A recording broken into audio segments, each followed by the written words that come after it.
All I know is I'm here, I'm at home, I work from home, I've got my home bar set up. I could do this for quite a while, I think, and be relatively happy. Well, so Joanne asks, what am I making today? So I'm actually going to make three cocktails today. Two of them actually share the same name, and I'll give you a little bit of history behind why we're going to do two cocktails that are different and share the same name. And then I'm going to do a typical tiki punch, but a friend of mine gifted me with a bunch of cans of this wonderful tropical juice that has passion fruit, orange juice, and guava fruit juice in it. And she said, what do I do with this? What can we do? And I tried a couple of cocktails and they were kind of so-so. And then the other day I put together a punch and was playing with the various ingredients and hit on something that I think really, really works. And so we're going to call this the POG Punch, and that's going to be the third drink that we're going to make this evening. Here's my lovely wife. If anybody else is tuning into this later on after it's been recorded, then you're going to miss this, which is actually kind of cool. I'm going to reach back here, and there's a couple of shot glasses here that have some rum in them. I'm going to hand one to my wife and one to me. So this week we celebrated the 25th anniversary of us starting to date. So happy 25th. This is the Appledore rum given to us by friends of ours up in the great north for our wedding. So excellent. This is not their spiced. They are the distiller is actually out of New Hampshire. They use both molasses and sugarcane juice when making their rum. I would be willing to bet that there's probably a little added caramel coloring because this is really, really dark, and maybe a little added sugar into this because it tastes a little on the sweet side. But it is quite yummy. So once again, happy 25th anniversary, my sweet. Thank you. Mwah. 25 years of dating this woman, and for 3.5, we've been married. Yeah. Yeah. So it took me a while to get around to it. When I actually proposed this one, the first person we told was my mother, and sent her a text. And I believe the text read something like it's not that your son is it's not that your son is afraid of commitment. He's just really good at procrastination, and that was the announcement to my mom that I had finally gotten up my duff and asked this person to marry me, and she said yes. So, 21 years of dating. Yeah. I think it was pretty safe at that point. The relationship could drink, so it was time to get married. Time to throw it a big party. All right, so this is once again clink together some tasty little rum. That'll go over here next to my glass of water. Where is that rum bottle? I have it here. It is the Tall Ship Appledore rum. It is rum with natural flavors added. That is cue for it has been infused with things, and that there is probably some artificial coloring and artificial sweetening in here. If I didn't notice this previously, now that I'm pulling up the bottle, if you look close on the bottom left and bottom right hand side, you will see what appears to be some Canadian maple leaves, and I would guess that those on the bottles that they're on, means there's probably maple syrup added back into this thing. Yep, and now that I see that and think about what I'm tasting, yep, apple, cinnamon, and maple syrup. Yeah, that's definite off of this. Okie doke. So that's Tall Ship. If you get a chance to get up to New Hampshire, recommend them. I would love to get up there and do a viewing of their distillery. Hey, Alyssa. Hey, Michelle. Who else is here? Hi, Joanne again. So we've got people. So we're going to start to make some drinks this evening. All right. So what we're going to do is take you down a little bit of a history lesson. So in the 1930s, we have Don Beach, who sets up the Beachcomber bar, and he is sort of the father of all things tiki. And a lot of his cocktails were pulled off the trinity of the daiquiri and pulled from Caribbean drinks. And then along comes Vic Bergeron, who became known as Trader Vic. And he hopped on this train as well. At one point, there was some discussion of the two of them being business partners, and you can imagine what kind of empire that would have been. But Don Beach said, no, we're not going to do that, which was probably one of many, many bad business decisions on his part. But in any case, here's the deal. They both started making cocktails, and Vic was not the master mixologist that Don was. And as a consequence, trying to compete with Don, he had to poach a little bit. And so he poached some of the bartenders and got some ideas from them on things to do. But Don Beach made things pretty easy, because if you went down his early recipes or his early menus, he told you where some of his drinks came from. So if you look at some of these menus, you'll have things like the Myrtle Beach Punch on there, and you're like, Myrtle Bank Punch. And it doesn't take a whole lot of research to realize that this drink sitting next to 3 daiquiris probably is coming from the hotel bar of the Myrtle Bank Hotel down in Jamaica. And so by hook and crook and studying the menu, Vic went, maybe it would be a good idea for me to take a trip down to the Caribbean and go visit some of these bars and the like, and see what's there and see what I can bring back. So as a consequence, eventually you see drinks showing up on both of their menus that are inspired by the great hotel bars of the Caribbean of the 1930s. This is one such drink. It is the Myrtle Bank Punch. And we're going to do 2 versions of this drink, because Vic and Don Beach came up with very, very different interpretations of what they thought this drink was that they had had at the Myrtle Bank Hotel in the Caribbean. Got Alyssa and Andrea and Juliana. Excellent. More people. Yay! All right, I'm going to have some more rum because I just need to relax a little more. Tomorrow's a work day. I need to relax a little more now. Okay. All right, there we go. First of all, we're going to do Trader Vic's recipe. So imagine that he has tasted or had bartenders that have tasted the Dawn the Beachcomber recipe. They brought it to him. They said, we think it's this. And then he goes down to the Caribbean and he has the drink at the bar. And he goes, oh, okay, I think maybe this. And what we get is the following. We get a full-throated drink that only has 1 rum in it, but it is the venerable Lemon Heart 151. Now this is a rum. This is 75.5% alcohol. This will set you back some. Not monetary wise. Lemon Heart actually isn't all that expensive, but this puppy has some kick to it. But the flavors are immaculate on this rum, and that's the base for this cocktail.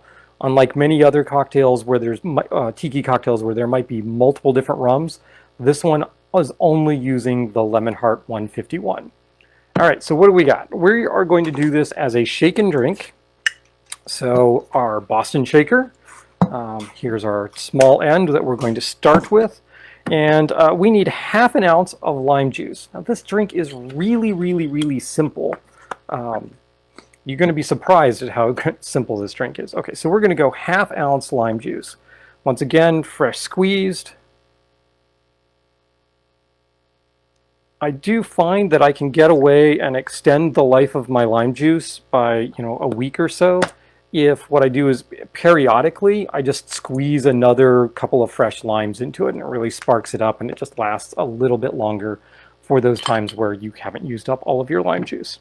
All right, a teaspoon of white sugar, or in this case, a simple syrup. So what are we going to use for simple syrup? I'm actually going to go slightly off book, and we're going to use a spiced simple syrup here. This is homebrew spiced simple syrup. Just 1 teaspoon, so that's just a bare whisper here. What spices? What spice is in this? Good question. So there is cinnamon, clove, allspice, star anise, cardamom, something else I don't remember offhand, I'm sure. So I thought I said cinnamon, but there's definitely cinnamon. There's like 3 full sticks of cinnamon dissolved in this. So yeah, not dissolved, but infused from this. So there, okay, so we've got that going in. What else? We need a teaspoon of grenadine. So there's very little sweetness in here. So you're going to get maybe like a 1/4 ounce total of sweet between the tablespoon of those. Now I know the American palate a little bit, and so that spice syrup is actually a 2-to-1 spiced syrup, which means 2 parts sugar for 1 part water, and that's going to help make this just a little on the sweeter side than it might ordinarily have been, and that's going to be a good thing, I think, in this case. And now the lemon heart, a full 1.5 ounces of lemon heart.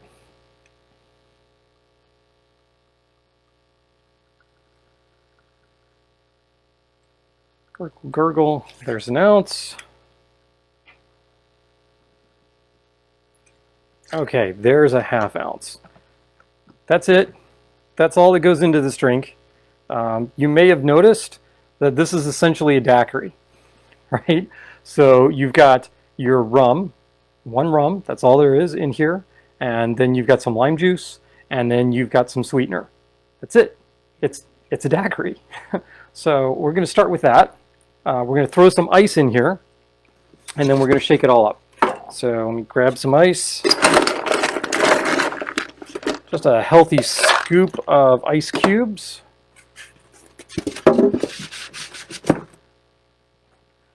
Lid that up. Lock that in.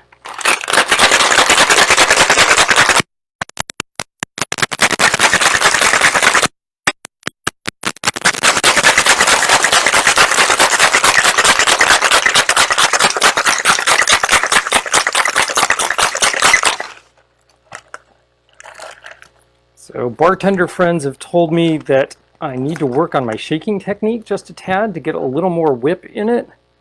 And that I should be shaking until I can hear a change in the sound of the ice. I'm still not sure I'm getting there, but nobody's complaining about my drinks, so I think we're okay.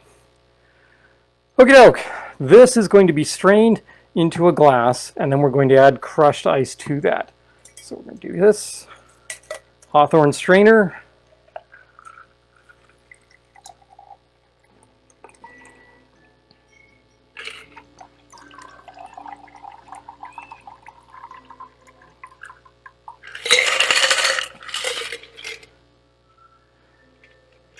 Now, if we look at the picture in the book, this is a book by Jeff Beachbum Berry, Potions of the Caribbean, where I'm getting a lot of the history and the like from. This drink is actually the one that is in the bottom corner down here by my finger. My wife is going to put this in front of the camera.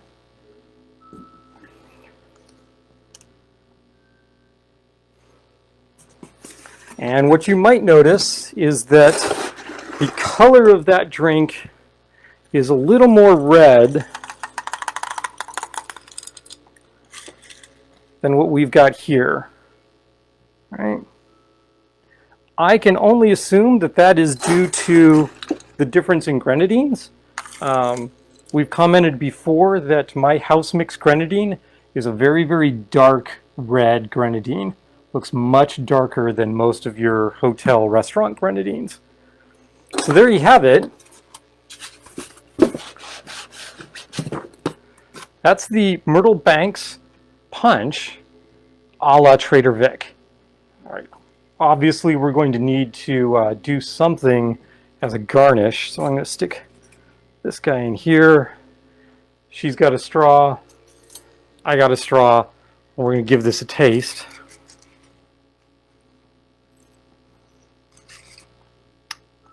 Oh, that's yummy. Yeah, it's a daiquiri made with Lemon Heart 151. What's not to like about that? That's actually pretty tasty. You would think that the Lemon Heart would be really aggressive and that would be a very burny, sort of alcohol-forward drink. but it's not. When you've shaken it as much as we have, you're getting some dilution off the ice cubes, but then you do a strained pour over the crushed ice or into a glass and add crushed ice, you get even more dilution off of that. And so the Lemon Heart 151 is actually dropped down in terms of how potent it is, and you get the flavors of the Lemon Heart without getting the gas of the Lemon Heart. It's a very, very nice drink. I don't know if you can hear me or see my straw. So it's a Easter Island tiki head from Sipsmith. No. The straw company that I always forget. The other one that you're going to... Surfside Sips. Surfside, yeah. The other one that she's going to post a link to. I don't know if you can see the little tiki head. How cute. So now we're going to do Don Beach's version of the Myrtle Banks punch. Okay, how are we going to do that? Well, we're not going to use Lemon Heart because Don Beach didn't use Lemon Heart in this particular cocktail. Ian says we have the best straws. We do have the best straws, although we don't have any really crazy, like, twirly straws and that sort of thing, but we have some pretty cool straws. All right, so here's what we're going to do. Don Beach or Don the Beachcomber, his version of the Myrtle Banks punch. So this is going to be nothing like the drink that we just made, despite the fact that they supposedly are coming from the same original drink somewhere. Okay, so what we're going to do is we are going to start with, I want the sweetness to go in here first, which is honey. So we have what's called Don's Honey, which is a 2-to-1 mix of honey to water. And what you do is you just heat up the water, add the honey to it, stir it together until you've got a fully incorporated liquid. It pours much easier than honey does and is much easier to incorporate in cocktails than just trying to pour honey in. Because if you pour honey into a cocktail, add ice to it, once you're done shaking, you'll look down in the bottom of your glass, your shaker, and there'll just be like congealed honey down on the bottom of that. So you don't want to do that. So mix your honey with a little water and we'll start from there. Okay, that's 3/4 of an ounce, if I remember right. Yes, 3/4 of an ounce. Now I get varying guidance on the honey mix.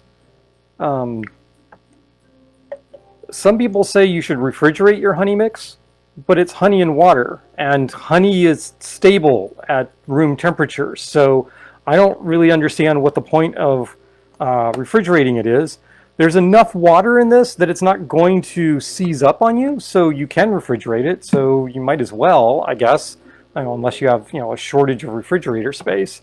But I've had honey mix and I've kept it on my counter. I've had honey mix and kept it in the fridge, and I don't really notice any difference between the two.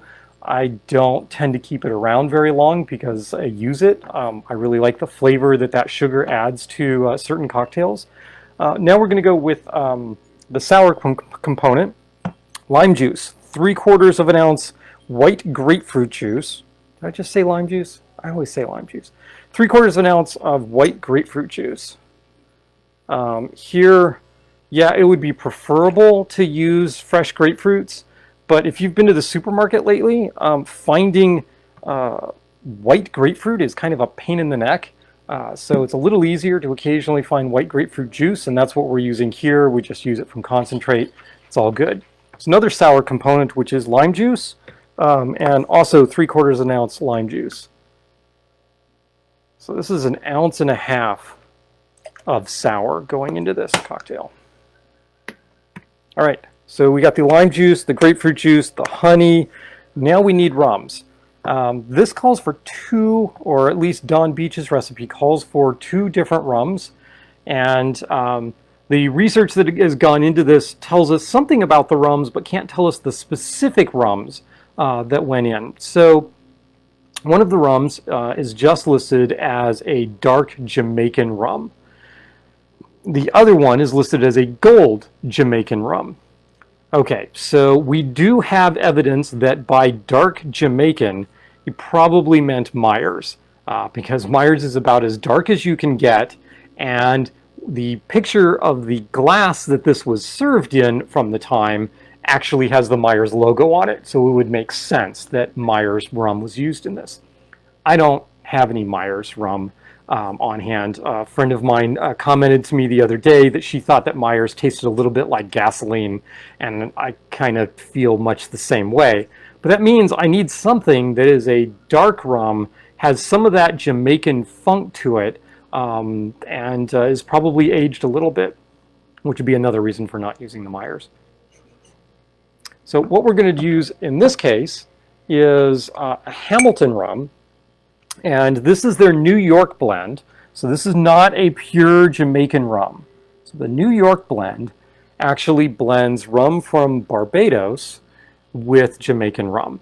And the Barbados rum, excuse me, sorry, not from Barbados, from Guyana. So this is a Demerara rum mixed with a Jamaican rum. Now the reason I can get away with this is because, well, it's relatively dark, so the color profile should be about right. But the Jamaican distillery is Worthy Park. And Worthy Park is probably runner-up to Hamden in terms of high ester count rums. And what a high ester count rum means is you get a really strong aromatic presence and really strong funk and dunder presence on the nose and in the mouthfeel. So I'm pretty confident that this will work just fine as a dark Jamaican rum. Just as a little aside, little bit of trivia about Jamaica. So Jamaica has principally 4 major distilleries on it. It has Worthy Park, it has Hamden, it has Appleton, and I'm going to draw a blank on what the 4th one is offhand. I don't remember. But Appleton lays claim to being the oldest continuously functioning distillery in Jamaica. Worthy Park, on the other hand, is the oldest distillery. Worthy Park actually stopped production for a number of years for a couple of very good reasons and then restarted back up again. So they're the oldest distillery. Appleton is the oldest continuously running distillery in Jamaica. All right, so we're going to go with 1.5 ounces of this rum. It is not nearly as dark as the Myers. Myers is almost black in color. There's no doubt Myers adds caramel coloring back in. That's the only way to get a rum that is that dark, that is that young. So there we go. So there's 1.5 ounces of the Hamilton. And then it calls for a gold Jamaican rum. I can think of no better marker that meets that than Appleton Estate. And here we're just going to go with the lightly aged reserve blend. So another, what, 1.5 ounces? Nope, 3/4 ounce. Oh, good. This would be pretty stiff if there's 1.5 ounces of this. Okay, so we're going to get mostly the Navy blend, and then about 1/3 of the rum in here is going to be the Appleton Estate. I'm going to double check my recipe. So we got the 2 rums, we got the lime juice, the white grapefruit juice, the honey. Got it. So there are 2 more ingredients that are going to go in here. One does not go in the shaker. One does go in the shaker, and that is 2 dashes of Angostura bitters. Now, Angostura is the classic bitters. There's 1, there's 2. You can use other bitters for this. You could use Peychaud's if you want. If you have other bitters on hand, experiment, play around with them. Bitters are kind of like, we were listening to a podcast the other day, and they likened bitters to the same way a chef uses salt and pepper. They're not ever the primary ingredient, but you really notice it when they're not there. And if you have too heavy a hand or too light a hand, it really makes a difference in the cocktail. So 2 dashes Angostura. So we're going to add some ice to this, and we're going to shake this up.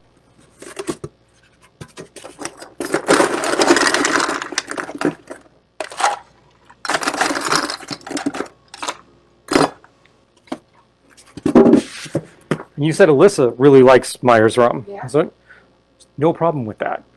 If you like Myers rum, that's great. Drink what you like. I am not going to tell you not to. All right, we're going to lid this guy up. I'm not even going to laugh at you for it, because I've drunk Myers rum for many, many years. I just now happen to have 90 plus rums, so I can go in other directions for that. And I'm happy about it. All right, shake, shake, shake.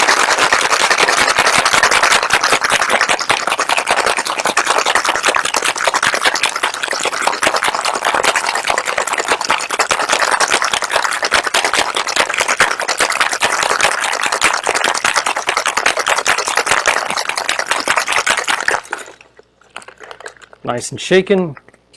Break the seal. Get all the good stuff out of here. Once again, we're going to do the same thing that we did previously on the other drink, the other version of this. We're going to strain this into a glass. I'm going to keep it into a different glass so we can keep them straight. This is a Pilsner glass, nice tall glass. Where is my strainer? Here's my strainer. Nice Hawthorne strainer. It goes here. The thing I'm missing, I said there was one more ingredient, and that is 3/4 of an ounce of soda water, or in this case, club soda. So we're going to add that before I strain this. Right, I'm going to take that, I'm going to just pour it in, slowly stirring. Add a little fizz to this. But you can already tell this is going to be a very, very different cocktail. All right, crushed ice in here.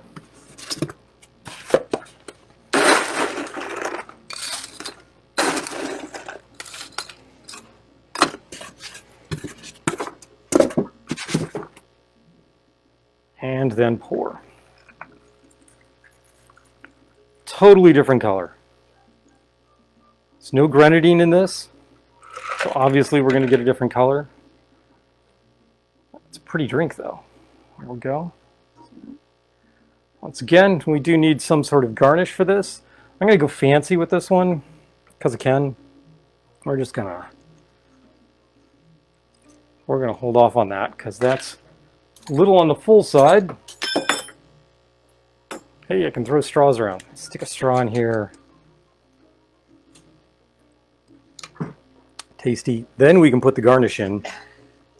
If you're bartending for friends, don't go sticking your straw in and taking a sip out of it before you hand it to them. That's just crude.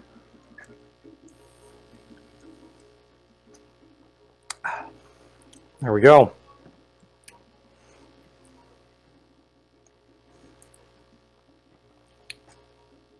That's good. I like this one better.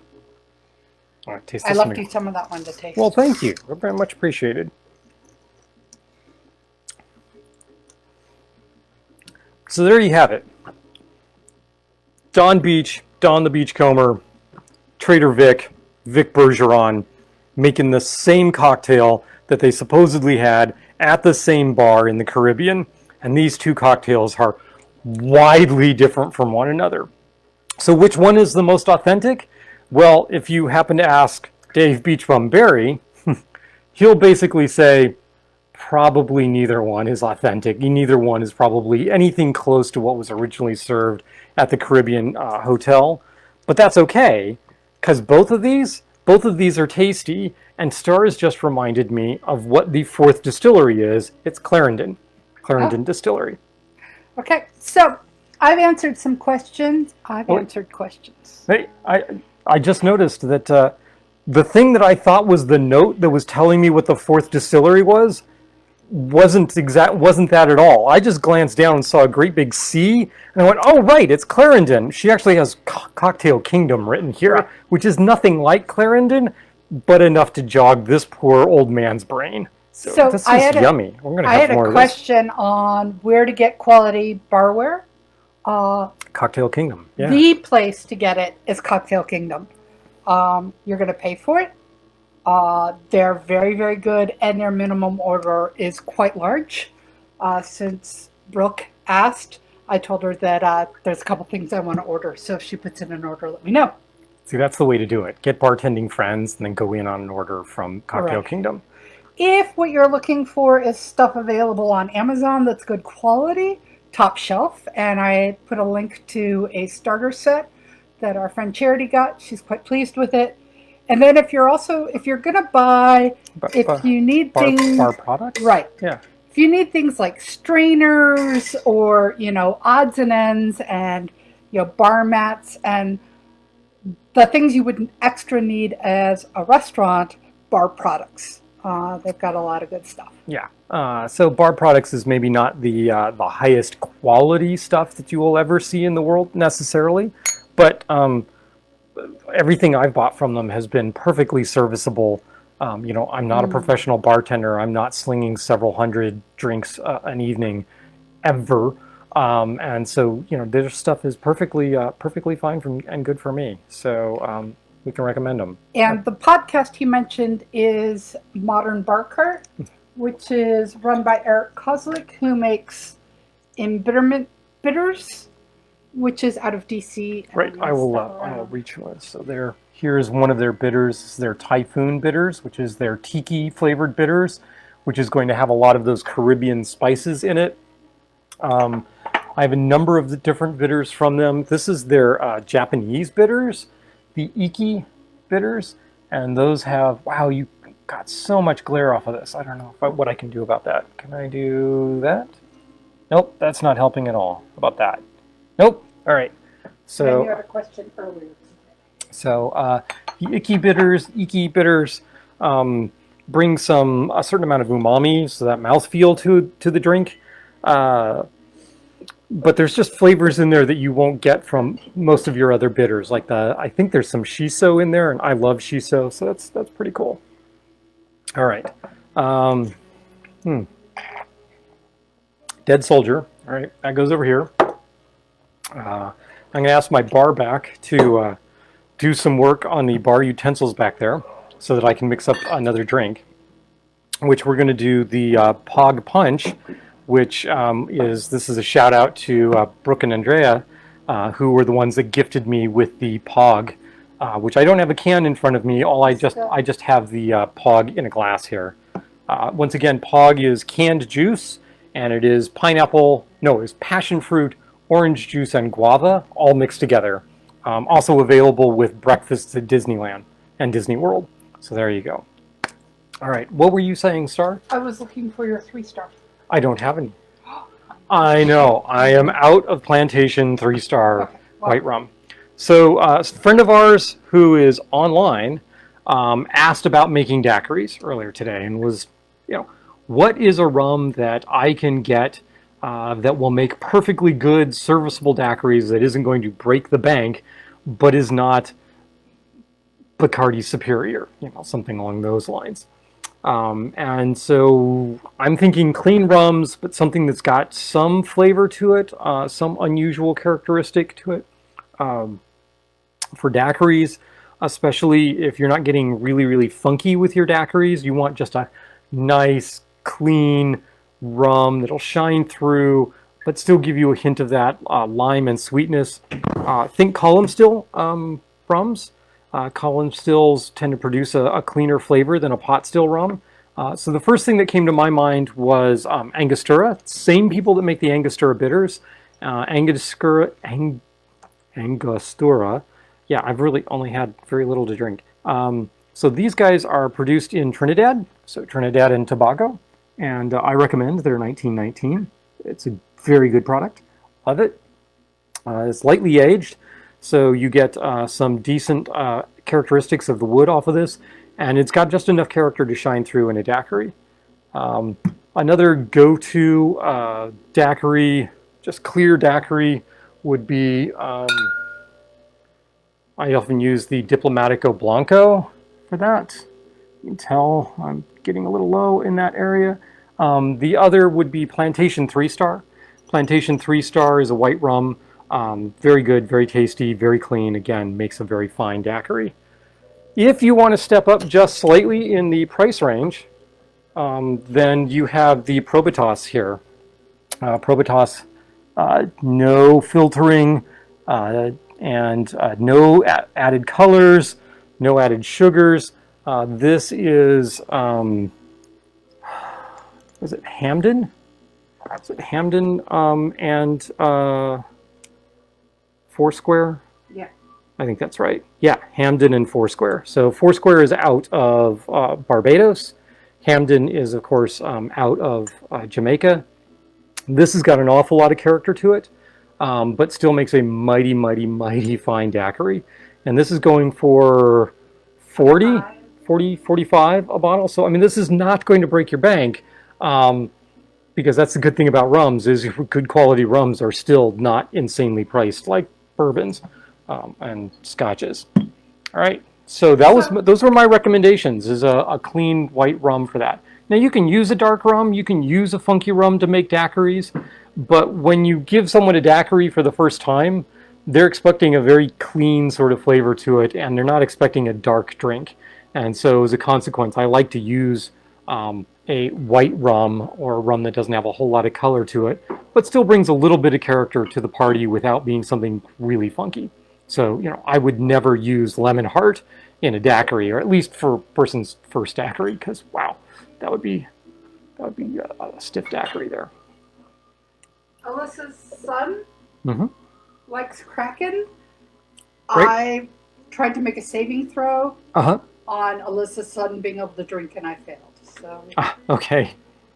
So we have Star commenting that she disbelieves that Alyssa's son is actually old enough to drink. I agree. I'm sure I would fail that saving throw as well. Okay.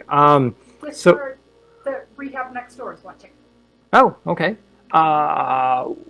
Where am I? Brain, right. This is the point where I tell my wife, remember at the beginning of this cast, I said I was going to need my iPad? And she said, sure, just tell me when. Turns out she'd already done this, so that's all good. I don't have to tell her to go get it. She's already brought it to me. And the reason I have to do this is because the recipe for the next drink is actually on the iPad.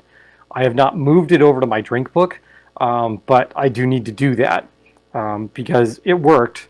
And once again, this goes out to Brooke and Andrea, who were the ones that gifted me with the POG. And Star has graciously brought me a can of the POG so you can see what it looks like. This was featured at one of our other broadcasts. So there's the POG Passion Au Guava Nectar. So that's passion fruit, orange, and guava. All right. We are going to do this as a base punch. And so let me back up a little bit. My boss asked me if I would lead a happy hour for our division, a virtual happy hour last week. And so we did that on Friday, and that seemed to be a lot of fun. People had a lot of enjoyment, and I wanted to do 3 drinks for that, kind of like I'm doing here.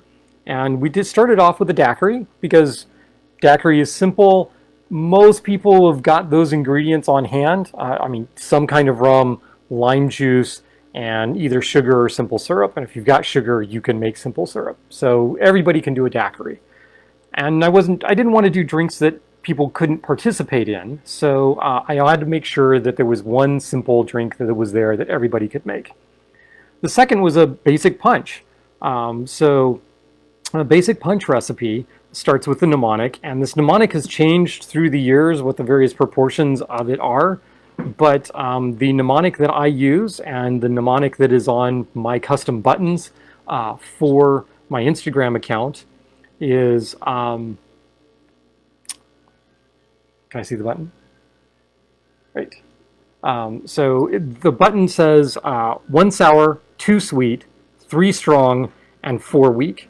And so the 1 sour is, of course, lemon or lime juice. The 2 sweet would be whatever sweet component you're using, some syrup, the honey syrup, grenadines, anything along those lines. Orgeat falls in that category. The 3 parts strong, that would be usually rum, sometimes other alcohols as well.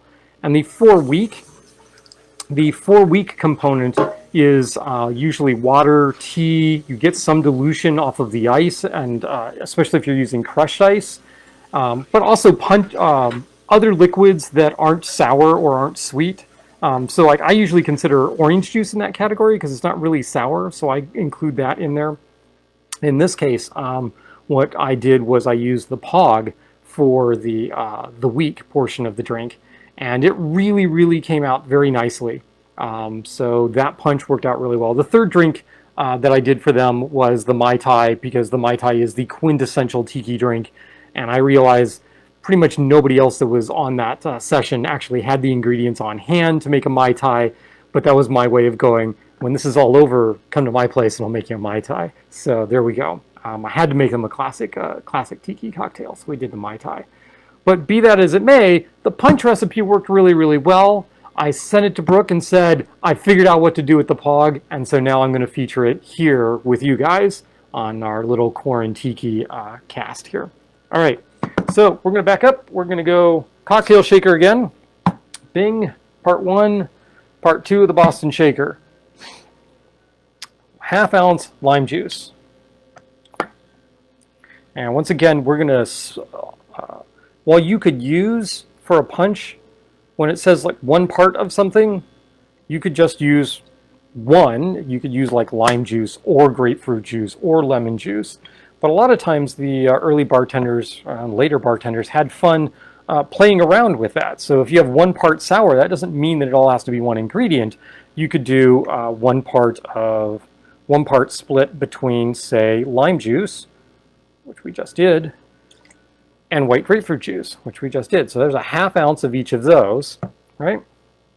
So that's 1 part split amongst 2 sours. And now we need the sweet. And so we're going to do 2 parts sweet. And for those 2 parts, we're going to do 1 ounce of grenadine. Here again is the homemade grenadine. Home mix grenadine. I actually used a commercial grenadine as a base for this with other things. You would ask me that. It's not Jack Rose. It's not Jack Ruby. John something. There's a bottle back there that I use. Star will figure it out. 1 ounce of spiced demerara rum. Excuse me, spiced demerara syrup. So we're going to go back to the bottle here. So 1 ounce sour, 2 ounce sweet. The 2 ounces of sweet are split between grenadine and a spiced simple syrup. Now, I am cheating a little bit on the sweetness of this because that is a 2-to-1 syrup, so it's going to be a little sweeter. I'm okay with that. I think the drink works out really nicely that way. Okay, strong. Again, with the strong, you could just go with 3 ounces of some rum. But I wanted my drink to be a little more complex than that. And so I wanted to split, so I didn't want it to be all funky. So I didn't want all Jamaican rum in here. I wanted something else there.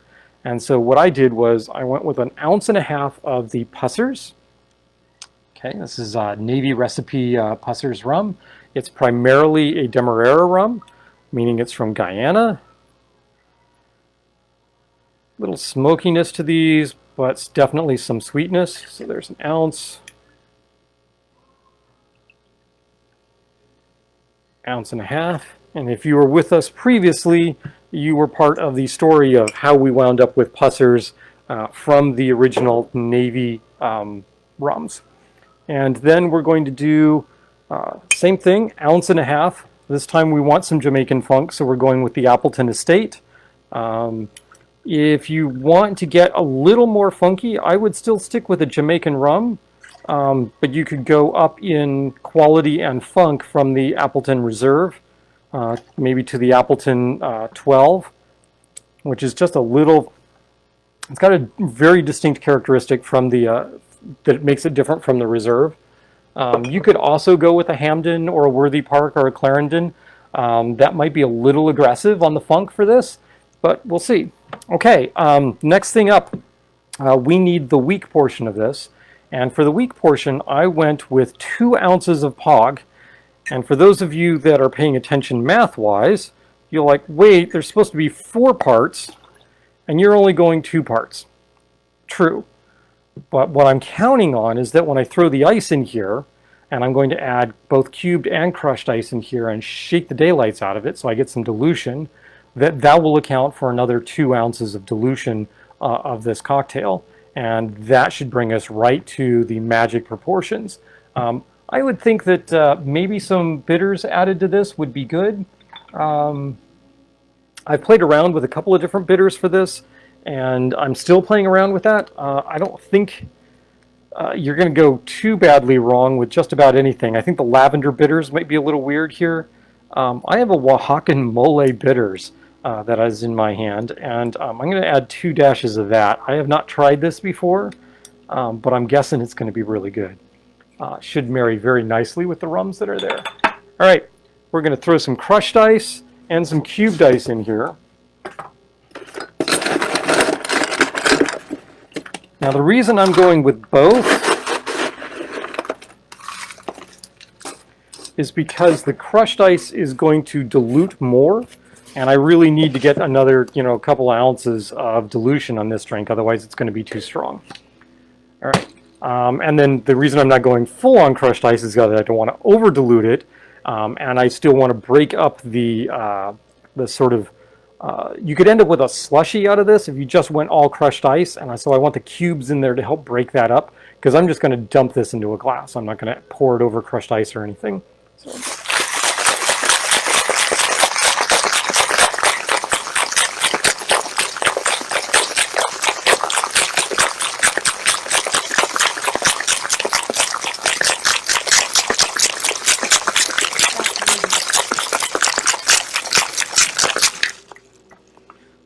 All right, hopefully I didn't blow your eardrums out. Star says it's Jack Ruby. Jack Ruby grenadine is the basis for my grenadine mix. So my grenadine mix is the Jack Ruby grenadine, equal parts with a hibiscus syrup, which is just a simple syrup that I infuse with dried hibiscus leaves and flowers, which is really, really tasty, and adds a floral component to the grenadine. And then I kick it up just a tad by using some pomegranate liqueur. It helps keep it stabilized so it lasts longer. So here we go. We're going to pour this in. And formerly of Lighthouse. Sweet. Ben, how are you? Miss being able to run over to Lighthouse and have a drink from you, especially the last word. All right.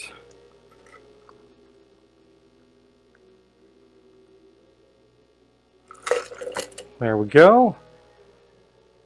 We have a nice little 3-cherry accoutrement garnish for this. And the glass is a little special. So, don't know if you can tell or not. There you go. Got a great big kitty cat holding a couple of tiki mugs, and down at the bottom it says Tiki Cat on it. So this was a present from our dear friend Gwen, who accompanied us this March. Before COVID became such a big deal on our anniversary trip to Kansas City. And so I thought using this glass would be an appropriate homage to our dating anniversary, which was this week. So Tiki Cat mug and the POG punch. So I'm going to stick a straw in there and hope that it tastes as good as it did the other night.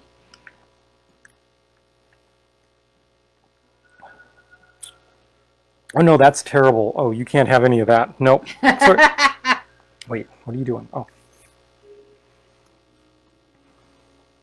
Oh, that's good. All right. So it's tasty. That's what you do with POG. I really like that drink. That sings to me. Good. Good. I think if we were to make any change to this, I think maybe making sure that the grapefruit juice is actually fresh squeezed grapefruit juice would brighten this up and be just a little less sweet. And I think it would be really, really special and really yummy. Okay, so there you have it. You have two cocktails with sharing the same name that are completely different. And you're going to get a mea culpa from me in just a moment. And then the third drink, which is a friend-inspired POG juice-based tiki punch called, appropriately, the POG punch. So now my mea culpa. So if we go all the way back to the very first drink I made, which is a Trader Vic's drink, it's basically a daiquiri, right? Straight up daiquiri, nothing bizarre or strange about it. So except that you're using lemon heart as your rum. I forgot. There's one final ingredient in that drink. I always do this, whenever something is supposed to be floated on top of the cocktail, I forget about it unless I put that bottle right in front of me to remind me to float something on top of it. So what that drink was missing is a third of an ounce floated on top of Luxardo Maraschino liqueur. So now you gotta make me another one. So as Star says, I have to make her another one so that we can determine if that makes the drink somehow magically taste just like Don Beach's drink. Not a chance. But let's do that. So you're going to get 4 drinks. And this time is we're just going to fix the mistake I made last time when I made this. So Luxardo, if I go and make this drink and forget to put the float on top again, somebody remind me to float the Luxardo on top of this cocktail. All right, so how do we do that? All right, we need Boston Shaker. I'm going to double check the proportions because I got this drink wrong once. I don't want to get it wrong twice. Okay, so we have ½ ounce lime juice.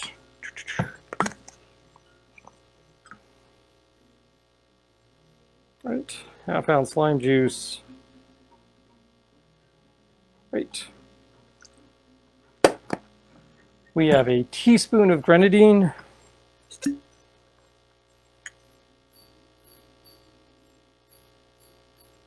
Teaspoon grenadine. We have a teaspoon of the syrup. In this case, we're going to use spice syrup. Why are we using spice syrup? Because it's what I have here and because I really like it. Oh, that's a little over.